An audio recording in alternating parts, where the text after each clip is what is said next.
Metro mirror செய்திகள். செய்தி ஆசிரியர் அஸ்லம் எஸ் மௌலானா.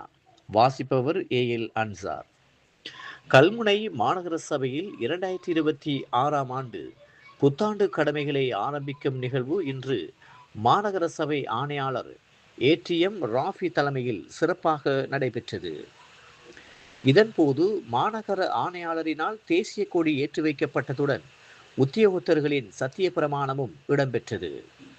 இதையடுத்து ஆணையாளர் விசேட உரை நிகழ்த்தினார்.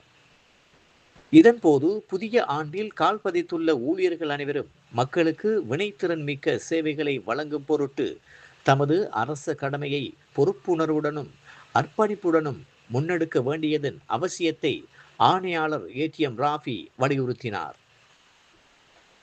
அத்துடன் நாட்டிற்காகவும் கடந்த இயற்கை அனர்த்தத்தினாலும் உயிர் நீத்தவர்களுக்கும் மாநகர சபையில் சேவையாற்றி மரணித்தவர்களுக்காகவும் 2 நிமிடங்கள் மௌன அஞ்சலி செலுத்தப்பட்டு பிரார்த்தனை மேற்கொள்ளப்பட்டது.